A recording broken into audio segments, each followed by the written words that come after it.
Today we were able to give a group of kids the opportunity to hang out in the wilderness of Shenandoah National Park, which was really special because this group of kids is not necessarily given that chance to go out and explore the wilderness in their own time. They're a little bit nervous at first, but seeing them really come out of their shell as they're experiencing time outside and time with us and getting more comfortable with their surroundings, it's really amazing to see that curiosity grow. I love working with kids. I think they're super creative and funny and smart. I learn a lot from them when we're out here in the woods as well. Steal nobody's lunch. My favorite part about the job is inviting kids and students of all ages to explore nature in a hands-on fashion. Flipping over a log, looking for evidence of life. It's a worm! Even just listening for birds chirping. They were so welcome to just point things out to us as rangers. You really get to see those special moments where something clicks outside of the classroom. That joy and knowledge just spreads. It's very important to give them experiences in the outdoors and to develop those connections with nature. They are going to grow up to be the next stewards of the next generation, and it's going to be up to them to make the decisions important in protecting the earth that we live on and the environment that we're living in. Introducing these groups to the outdoors, or in some cases reintroducing them to enjoy great places like Shenandoah National Park, it is an absolute treasure in my eyes.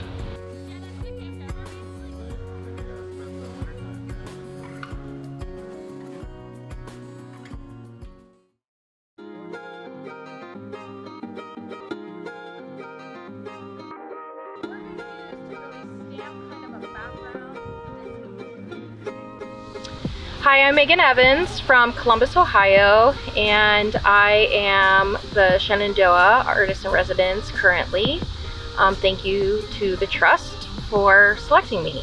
Today's program was with Art 180 and GroundworkRVA. We had about 30 participants today, and I taught them the techniques that I like to work in. We started by doing some background painting and then using natural elements to stamp. So we had some honeycomb, pieces of grass, dried fruit, dried flowers. We used all of those to create some texture. And then we used our micro brushes to draw in some details as we were working.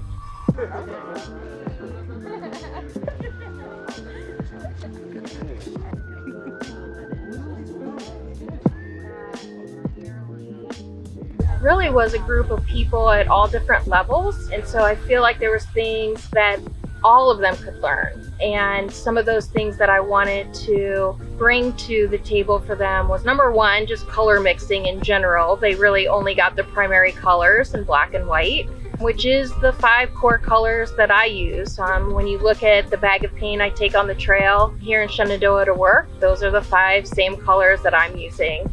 And really they can make any other of the colors that they want with those. And so part of it was a little bit of color theory kind of hidden in there, but also just how we can see the amazing things in nature and replicate them in the work by using stamping techniques. And so they added some watered down paint to those natural elements, and then we're able to apply that texture onto those paintings. So those were the things that are important in my process that I wanted to share with these young people. And what I loved so much was seeing how everybody interpreted it a little bit differently. When I use those techniques, it's a little bit more of abstract landscapes, but some people were creating very literal landscapes with their work. Some were creating abstract paintings. And so it was really just awesome for me to see how each person individually interpreted the same set of directions. And so that part for me was exciting.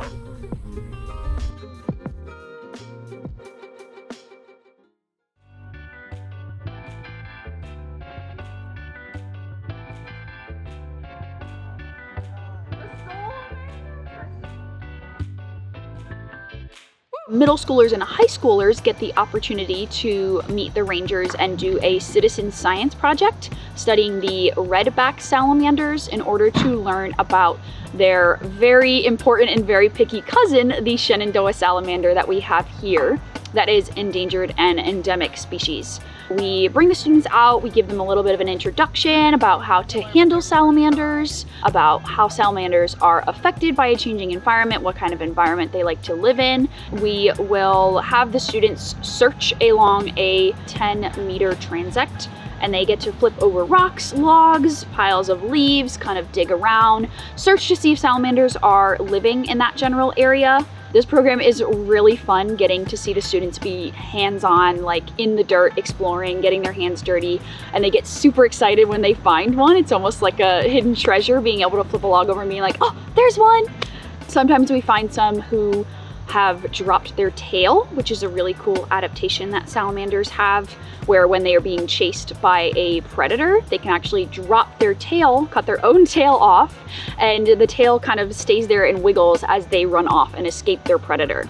It's really cool to see all the different sizes. We had some back in the late spring, early summer that had been just born, which were super duper tiny, and then some that are like maybe the grandfather of them all, and they're really long, like up to 90 millimeters is probably, I think, the largest one that we've had. They are really cool creatures and they're really important to the ecosystem, so it's really fun and important to teach the youth about that, and I think it's a really great experience. I think that the work that the Trust does and the funding that they provide is crucial, not only for the interns that provide so much more staff and so much more work for this park to be able to accomplish a lot of the goals and tasks that exist within each division and each work group, but also for the life-changing experiences that our youth get to have. Growing up in a different place, not from here, and being able to see these opportunities and experiences that are out there, whether it be being in the park for 4 weeks on a youth crew, or whether it being just field trips to the national park, and a lot of different things like overnight camping trips in the national park are some experiences that I would have never had access to growing up where I did. So I'm truly grateful that the Trust is here and for what they provide for us.